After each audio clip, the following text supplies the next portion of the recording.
Imaginez, un des meilleurs latéraux du monde, vice-capitaine du PSG, capitaine de la sélection marocaine, star planétaire après la demi-finale historique au Mondial 2022, et soudain, il se retrouve renvoyé devant une cour criminelle pour viol. Oui, vous avez bien entendu.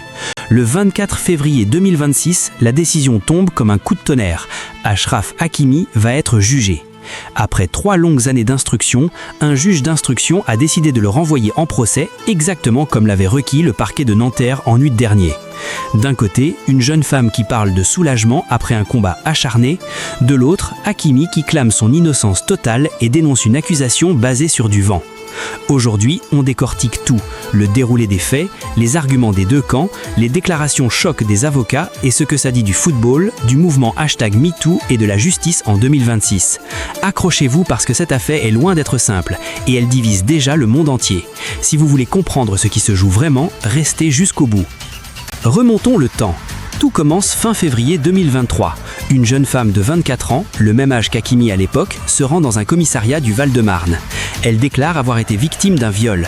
Attention, elle ne porte pas plainte immédiatement, mais elle raconte les faits aux policiers. Selon les éléments rapportés par des sources policières, elle explique avoir fait la connaissance d'Achraf Hakimi sur Instagram en janvier 2023. Après un mois d'échange, elle se rend chez lui un soir en VTC commandé par le joueur lui-même à Boulogne-Billancourt. Là, les versions divergent radicalement. La plaignante affirme qu'Hakimi l'aurait embrassée de force, aurait commis des attouchements sans consentement, notamment sur la poitrine à travers les vêtements puis en dessous, et aurait fini par la violer avec une pénétration digitale imposée malgré ses refus clairs. Elle dit l'avoir repoussée avec son pied, avoir contacté une amie pour qu'elle vienne la chercher et être partie. Le soir même, direction au commissariat pour dénoncer les faits.